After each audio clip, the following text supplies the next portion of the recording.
Coming up next, it is a heavyweight collision between Mark Coleman and Jon Jones.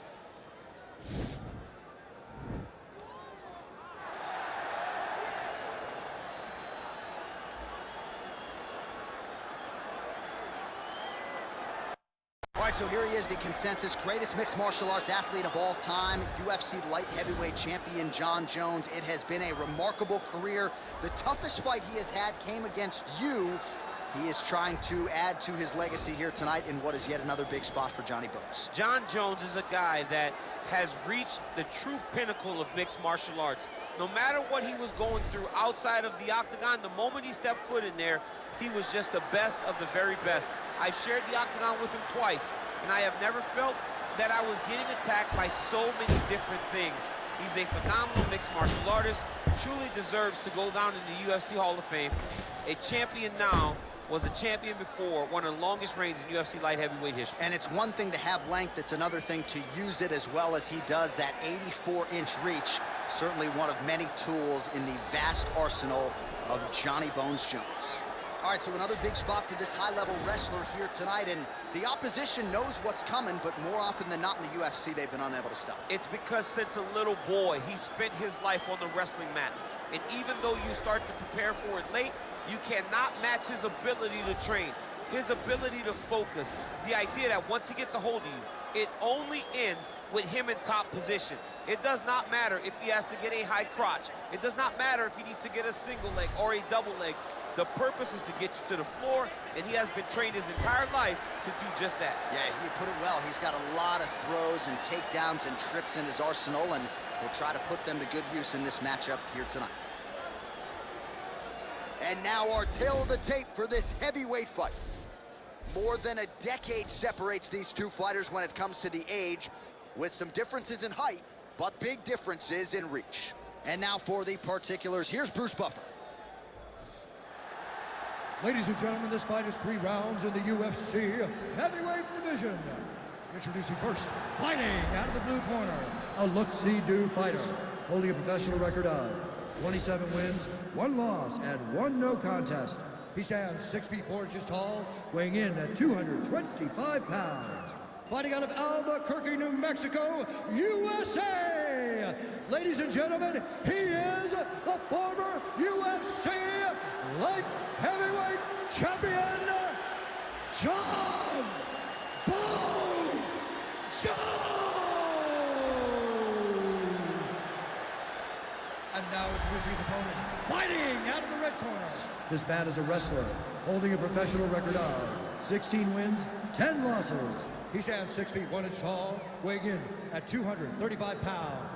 Ladies and gentlemen, he is a member of the UFC Hall of Fame and the former UFC heavyweight champion of the world, Mark the Hammer Coleman.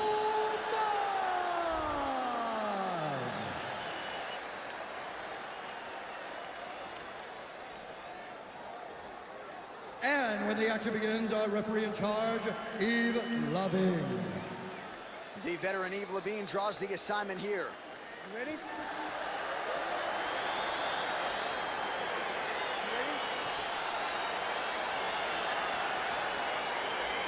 All right, so the fight is now underway. On one side, you have a fighter who does everything well, taking on a true grappler on the other side. Going to be interesting to see how long he can keep it upright.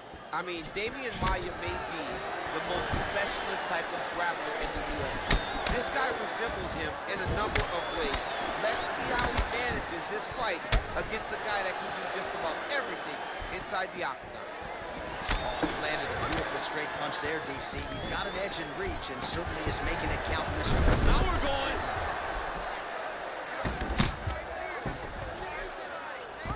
Coleman's got him in a crucifix now, going to go to work from the top.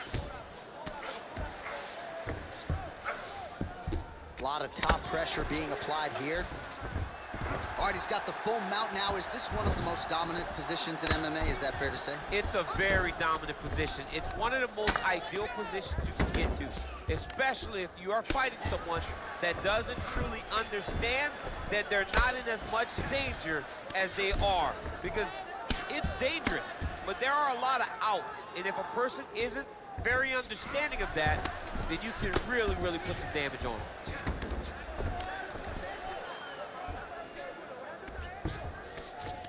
Oh, now trying to isolate an arm, DC. He needs to move his hips back to cover. He cannot allow him on that angle. Gotta be careful, arm. Why is he not recognizing this right now? He's got to recognize this is dangerous. This is a dangerous position.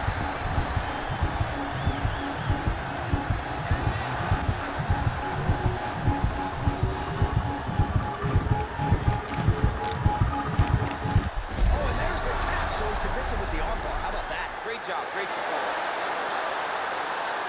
He got him.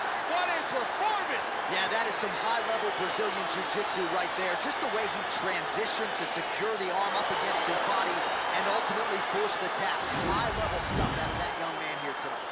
All right, let's take a look back at the replay as he gets it done by submission tonight, champ. Just watch how slowly he approaches the submission, though. He never rushes. He takes his time, but it's his trickiness. It's his ability to trick people into going to the floor with him that puts them in danger and finishing fights. So there he is, your winner by submission. That could hold up as one of the better subs of the year. Near perfect execution tonight. Ladies and gentlemen, referee Eve LeBay has called a stop to this contest at 2 minutes, 57 seconds of the very first round. Declaring the winner by tap out, Mark the Hammer Coleman! All right, so what a performance by this young man here tonight as he gets the win by way of submission. He certainly put a lot of stock into getting the finish tonight, and he did just that. Congratulations. It was a very tough fight, but he knew that if he did everything right, he can get to his position, which is the ground, and he would be able to find a finish by submission tonight. He did just that.